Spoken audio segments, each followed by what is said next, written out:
Joe Biden lies about gun control. A BLM founder buys even more high-end homes around the country.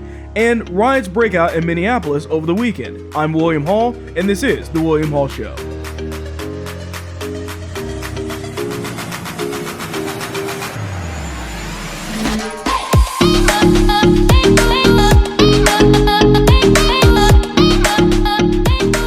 All right, welcome back to the show. I hope everyone had a great weekend. The weekend actually started off pretty silent at first, and then yesterday there were a lot of developments that took place just last night, and I'll get into that a little bit later into the show. So starting off, basically at the end of last week, you had Biden come out and do this whole rendition on gun control and everything that the Democrats want to push in place as far as regulating guns, even more than they are regulated right now. So once again, he actually lied a lot about what was going on because he was talking about the first phase of this executive gun control action. And what he was trying to do is frame all this information around the background check. So he went ahead and he made the statement saying, quote, "Most people don't know you walk into a store, you have a background check. You go to a gun show, you can buy whatever you want with no background check." Okay? That is a lie. That is a complete and utter lie. There's no way that you can get away with something like this for anybody that has any common sense about how gun control works or buying a gun at all. Truly spoken from people that have never bought a gun in their entire life. So just a little bit of information on exactly how this process works. The majority of sellers at gun shows are federal firearms licensees. What that means is that they are required to conduct a background check every time they sell a firearm. It doesn't matter if the sale takes place at a brick and mortar show or store or a gun show.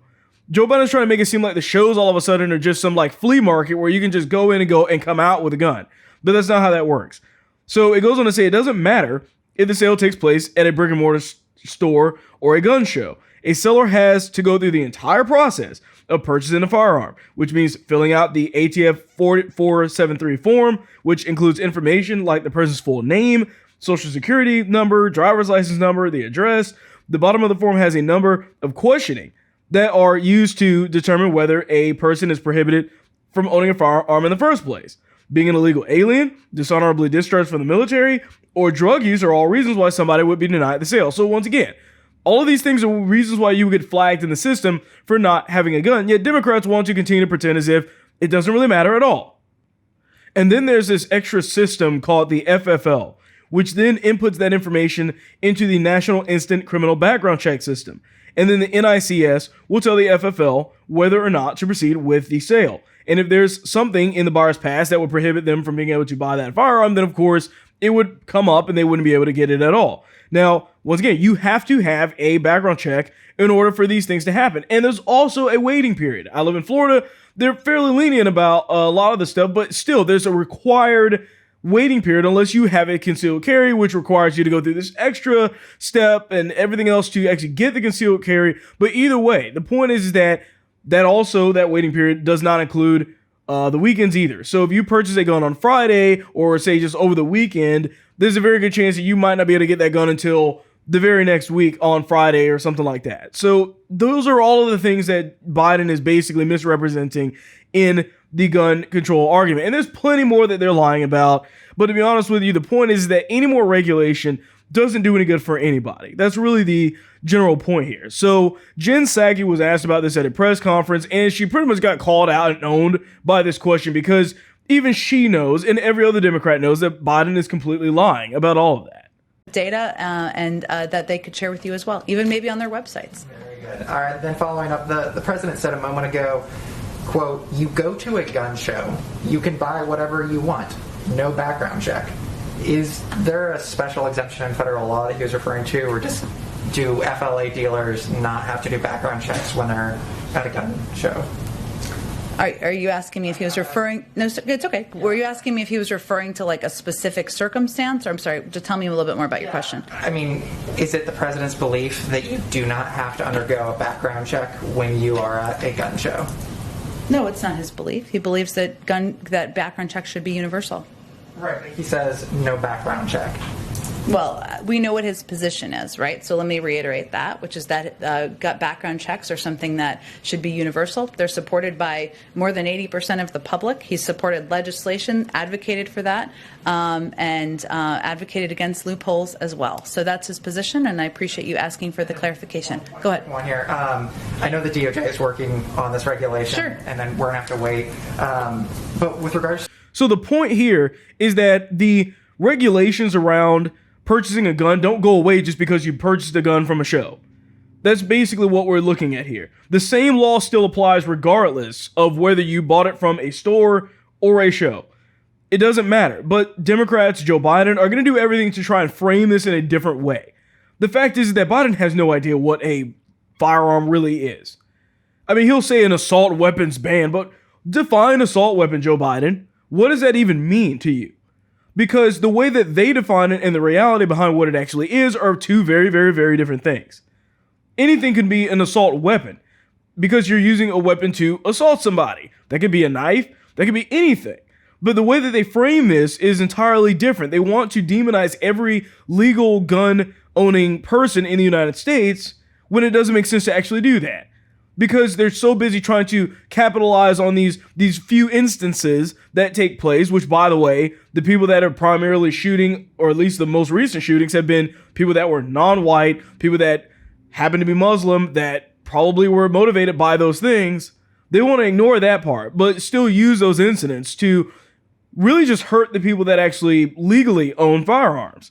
That's the real problem here. These aren't stopping anybody that's acquiring these firearms illegally anyways. Never has, and it never will. Once again, I asked the question on Parler that I posted out there, and I basically said, look, if gun control laws work, why haven't they worked in Chicago, Detroit, you name it? Any of these big cities that have really high crime rates, why haven't they worked? Because those have the strictest gun laws. Clearly, doing any of this stuff isn't going to actually help or fix anything whatsoever. The great and late Rush Limbaugh said, quote, "You know why there's a Second Amendment? In the case the government fails to follow the first one." That's the point. We have the Second Amendment because the government may do whatever they want to do and take away your freedom of speech, take away your right to assemble for religion. And the actual Second Amendment is there to keep the government from basically having the ability, the all-powerful guns that are only in the hands of the police officers, by the way, the thing that the left-wing people hate the most. It's to keep them from being able to do whatever they want to do to you. That infringes on your rights. That's why we have a Second Amendment in the first place.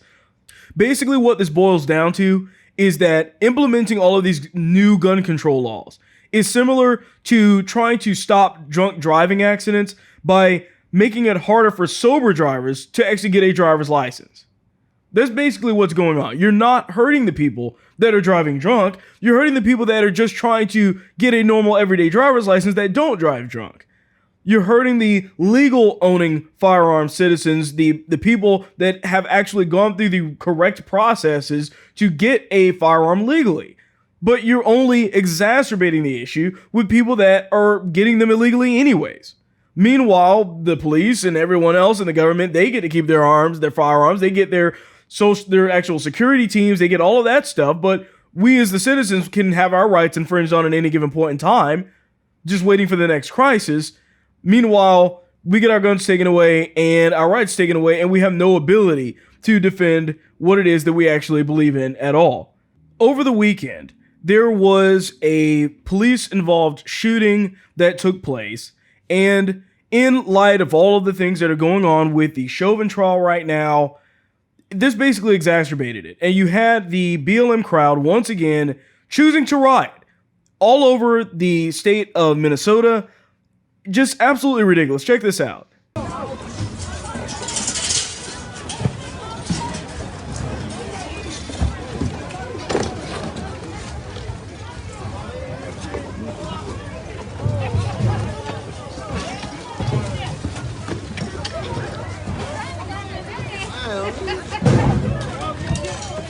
Shit.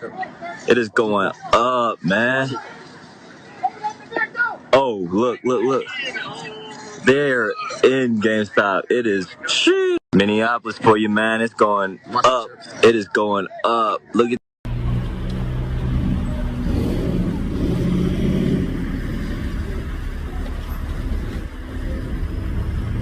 So yeah, here we go again with another situation where everybody's jumping the gun on this incident. So the BLM mob vandalized a police station. They looted businesses in Minneapolis after law enforcement shot and killed a man during a traffic stop after the man who had an outstanding warrant allegedly ran from police after being pulled over. Now, rocks and other objects, by the way, were thrown at law enforcement officials in response to the shooting death of Daunte Wright, 20 years old, black male, while nearly 24 businesses were being broken into, and then a police officer was also transported to the hospital with injuries as well. Once again, the media is not going to talk about any of that, by the way. They're not going to talk about the police officer that was injured in this. They're just going to be focusing entirely on the guy that was shot in this situation. Why is this a big deal here? First of all, the officers determined that the driver of the vehicle had an outstanding warrant.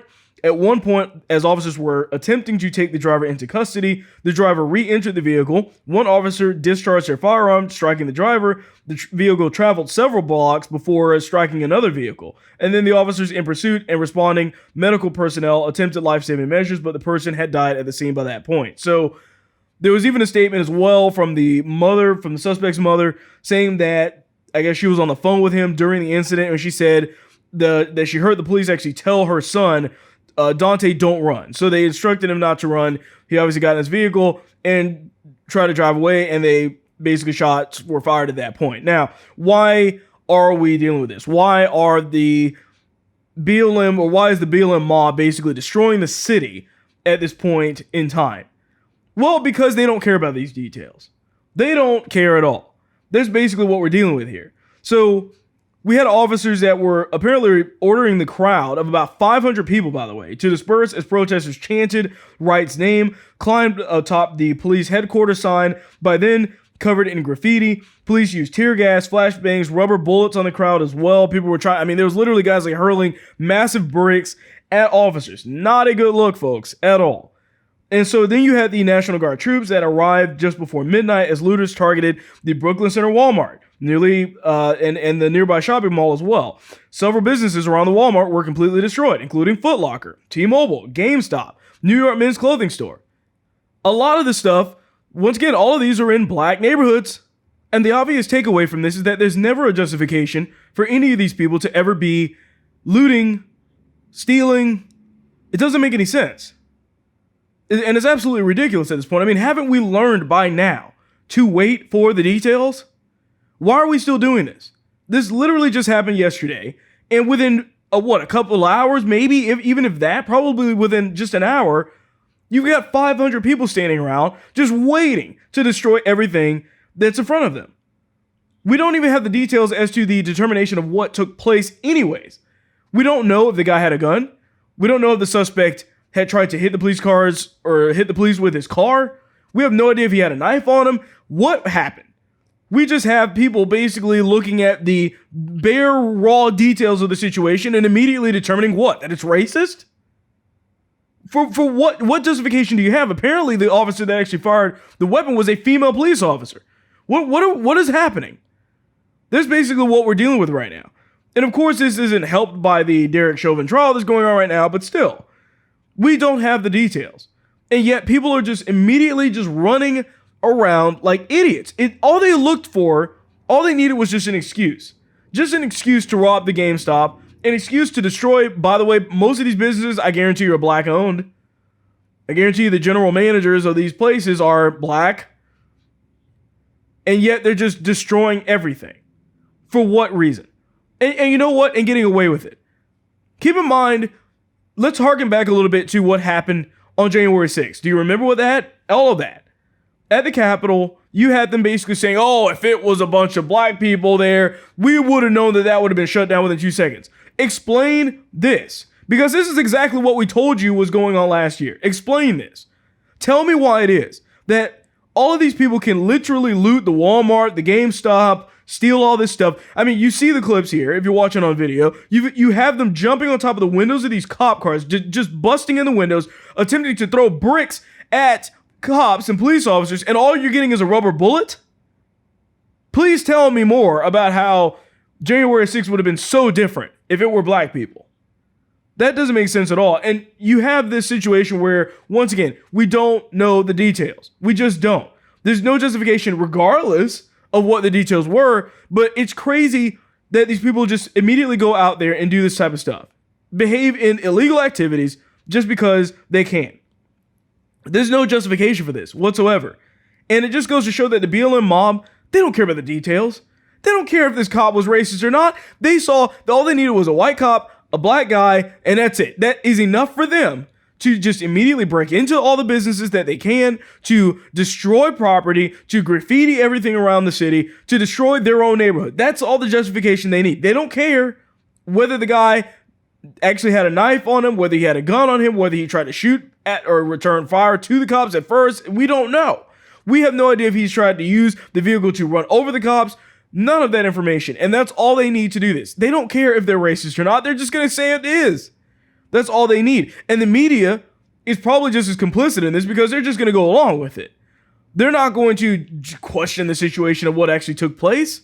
They're just going to go right along with it. And we're going to be hearing about this story for the next probably few weeks as more information comes out. We're going to see more and more details emerge. And then all of a sudden it's going to be like, oh, now we know what really happened.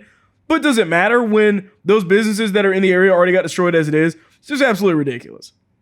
And just a quick reminder that I do have a Telegram page as well. You can just search for William Hall or William5849. Just type in the t.me/William5849 and you can get more of my normal updates that I post onto Parler and Gab and other things like that as well. And just a quick reminder to please leave a review for the show as well if you're listening on Apple Podcasts, as it does help the show out. So I did a video on this earlier, and it's about the BLM co-founder buying a $1.4 million compound in Los Angeles. When I looked at the price initially, I thought it was a mansion. But when I actually looked at the property, I realized, wait a minute, you're talking about spending $1.4 million in California, which doesn't get you much of anything at all by comparison to the normal houses anywhere in the United States for that same price. So basically, she actually went on and people did a little bit more research and found that she purchased multiple properties all over the country. So New York Post was the one that ran this story, and they're reporting that the group's co-founder went on a real estate buying binge, snapping up 4 high-end homes for $3.2 million in the U.S. alone. And that's according to these property records, which, by the way, were all underneath or purchased by this separate corporate entity. And I'll get into why that's a little suspicious later. So this is the BLM co-founder Patrisse Khan-Cullors, 37 years old, also eyed property in the Bahamas at a ultra-exclusive resort where Justin Timberlake and Tiger Woods both have homes. The Post has learned as well that there were some luxury apartments and townhomes at the beachfront Albany resort outside of Nassau are purchased or usually purchased and priced between $5 million and $20 million, according to a local agent. So although we don't have the record saying that she bought homes there, they were absolutely shopping in that area. So the Post also had learned that last year, her and her spouse had purchased tried to purchase a 4th home in Georgia. It's this custom ranch on 3.2 rural acres, and it's in Conyers, featuring a private airplane hangar with a studio apartment above it, and the use of a 2,500-foot paved grass community runway that can accommodate small airplanes. So this lady's been shopping around for a while. Obviously, none of these properties are cheap by any means. But the real story here is, once again, that this is the BLM co-founder, by the way. The person that has been arguing for the destruction of the nuclear family. She's the one that has been saying that she's a trained Marxist. Also the one that is saying, hey, look, you know what? We're going to be trying to give this money back to the black community. Meanwhile, all of these places where she's eyeing property, if you notice, they're not black communities at all. Not even remotely. Not even close. This lady is funneling money from BLM into a different corporate entity and then purchasing homes in hopes that people won't realize what she's doing.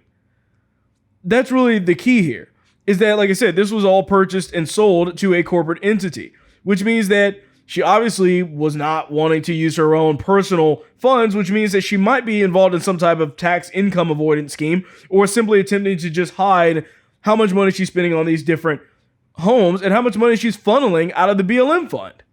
Keep in mind that last year, BLM raised $90 million. That's a lot of money coming from an organization that is trying to fight systemic racism and all of this other stuff that they can never even point to realistically. And how much of that money has gone to the black community? Seriously, I have that question because you're not going to see them talk about it. They don't put a report out on it. You would think that the organization that is talking about helping black people would for sure have some type of thing showing the amount of money they've given to the black community. Well, we didn't get any of that. And the last time I checked, the only thing that we're seeing out of this, that where millions of dollars have been spent, is contributing money to Joe Biden's campaign, other Democrats' campaigns, and in this situation, buying houses that are only meant for the elusive co-founder. The same person that apparently doesn't really care about Black lives at all, as well as the organization, which is what we predicted and talked about last year. Anybody that was paying attention to that Black Lives Matter never cared about Black lives. If you're looking at where the money's going, if you're looking at what they're doing, what they're talking about, and what they're saying, none of it has anything to do with Black lives, yet they will continue to pretend that it does. And especially when you have these new incidents coming up with these riots, this lady doesn't have any chance of her homes or any of these properties getting looted, by the way, because they're nowhere near in these black communities where these things are taking place. Funny how that works, isn't it? She can be the person that's the head of the organization saying, fight against this stuff, riot, do these things, whatever. Won't condemn it. Meanwhile, she's staying in a 98% white neighborhood, far removed away from that type of situation because she knows better. She's not that stupid. Everyone that was supporting BLM got played. That's plain and simple of what it is. You have to look at it that way because she realizes it. She's going around buying multi-million-dollar homes. Meanwhile, people actually think this organization is actually even remotely involved in actually caring for the black community.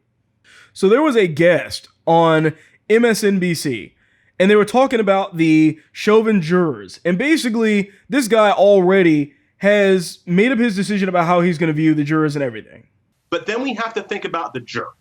And you have to remember, this jury has been seeded with ignorance. It's been seeded with people who either did not see the video, which is almost impossible to do in this country, or saw the video and couldn't decide if sometimes maybe black people do need to be choked to death for 8 minutes and 46 seconds. Maybe they had it coming.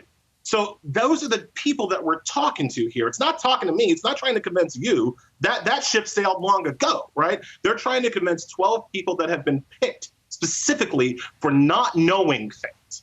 And so that's what frightens me. No, they don't need to put Chauvin on the stand. They need one juror to refuse to see reason.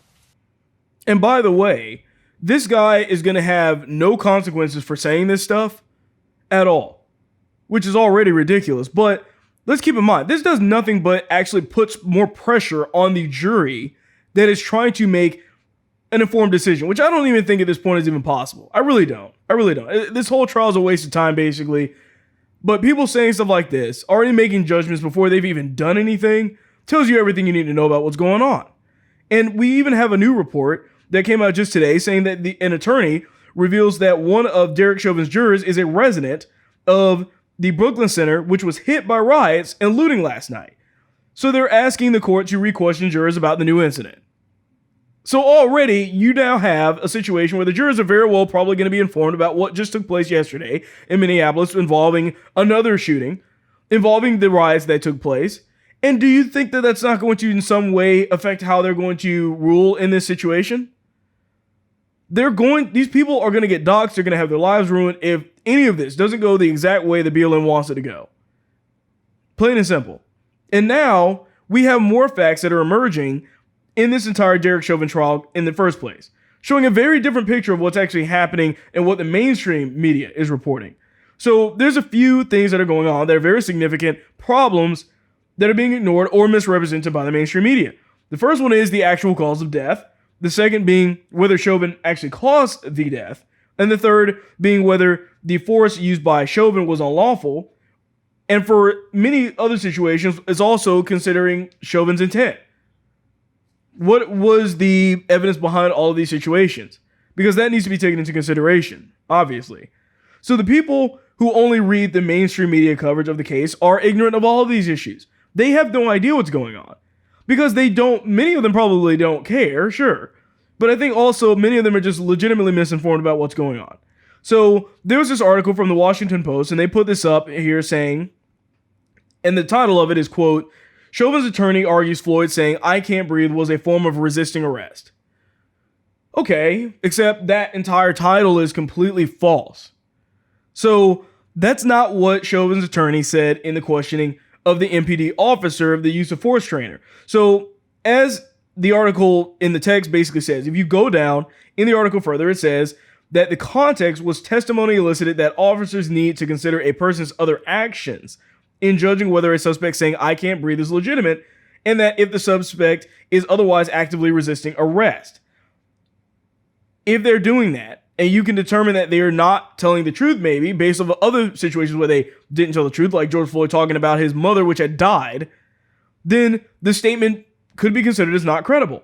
So then Nelson asked, and Nelson is Chauvin's lawyer, asked the question: if somebody is saying "I can't breathe" and they're passing out and they're not resisting, that's one form of an analysis, right? Because the actions of the suspect are consistent with the verbal utterances he's making, right? He went on to say, other times, and in this particular case, when Mr. Floyd was initially saying that he couldn't breathe, he was actively resisting arrest initially when he was in the backseat of the vehicle, right? The admission by the MPD officer was significant in the defense, showing that the use of force was reasonable. But the Washington Post readers have no idea about any of that because they're not telling them about what's going on. Certainly not the majority who read only the headline and the opening paragraph. Once again, another tactic that the fake news likes to oftentimes do to mislead people because they know that most people just are scrolling through and don't actually go into the reading of the article as well. Because then they'll combat it, and if you call it out and you say, well, that's a fake news article, that's incorrect, that's misrepresenting the points and things that are going on, then Washington Post will respond and say, well, look, it's at the very bottom of the article. Surely that was what was intentional, right? But it's not. They're doing it on purpose, and they know that they're doing it on purpose. And that's just a small example, by the way, of how the media distorts the case of the trial and fits it into their narrative. The distorted narrative will lead to an even larger explosion in violence in the streets after the verdict, because of the fact that people will legitimately believe that this was the most clear-cut case on planet Earth. And it's not. It just isn't. Anyone telling you that this case is entirely clear-cut down the line is lying to you. That's not how this works. They have a lot to prove in this case, and they haven't done a great job at doing so yet. So that's what we're dealing with at this point. It's just a straight-up distorted narrative that they're trying to push that's only going to hurt the cities even more in the long run because they're just being disingenuous. And second, if the jury doesn't convict him on all accounts and recommend drawing and quartering, every juror's life will be destroyed, plain and simple. The issue is that those who voted to acquit will be outed and life as they know it will be over. That's a consideration you have to have if you're sitting on a jury right now, is that if you don't go along with everything that the woke BLM mob believes in, your entire life will be, everything that you've done will be completely blasted out online. Where you live, everything will be lost. And to be honest with you, I don't think that most people would have the courage to sit on a jury without already having it made up in their mind that they're going to convict. Because the ones that are sitting on there, knowing that they're not going to convict or maybe just considering not convicting, are going to have some real issues in the future if they vote the wrong way on this. And the issue, too, that they're not talking about is that there's still no evidence of racism. That's why this case has become such a massive deal, is it not? The mere fact that we're even talking about this is because they think that it is racism. And, the crazy part is that the prosecution has done nothing to even try to prove that the guy was racist. Because they know better. They know better. It isn't provable in court, and it's irrelevant to the case entirely. But yet, that's why it's such a big deal. That's why the Minneapolis riots were happening yesterday. Just because they assumed it was racist. They don't care about beyond a reasonable doubt. They just want to steal stuff. And then there's also the autopsy report, which shows that Floyd had fentanyl, methamphetamine in his system, and had a serious heart problem, and that Chauvin's neck hold did not, in fact, cause damage to Floyd's trachea. But they're going to ignore that. You're not going to see these details reported on the news, from the mainstream media whatsoever, because they simply don't care. They know what narrative they need to push, and they're going to do whatever they need to do to push that narrative. Plain and simple. I think all of this really speaks to the idea that we live in a current time where people are less informed than ever, but more upset than ever. I can't help but to conflate the two and just come under the impression that it's the misinformation, that the fact that people are just so ignorant these days is what fuels their anger. If they only had the facts, if they only had the statistics, then maybe, just maybe, they will come to a realization that what they think they believe is so true, what they're so mad about, they shouldn't be mad about at all. And that's where this all comes down to. Because the left-wing people that are pushing this stuff with the BLM narrative simply don't care about Black lives. You're seeing it over and over again. They don't care about the racism. I mean, they really don't even care about Derek Chauvin. This isn't even about him. This whole trial has nothing to do with him, in my opinion. It's really, and the way that the Democrats are framing this is a referendum on racism in the United States. That's how they see this. That's all they see it as. How does this look as a whole to our country? Not about a simple understanding of just the judicial process. You would think that in most of these situations that most people would think, oh, we live in the information day and age, do we not? Where anybody can find any information they want for free, easily, within 5 seconds. You can go online, look up something and know something. You can be an expert on it in no time. But now we live in a day and age where it's as easy as ever to get this information, to find these stats, to look at what actually is going on in the trial, but yet people just don't care. They just want to be mad. And they want to be ignorant. They don't want to look at the facts of the situation.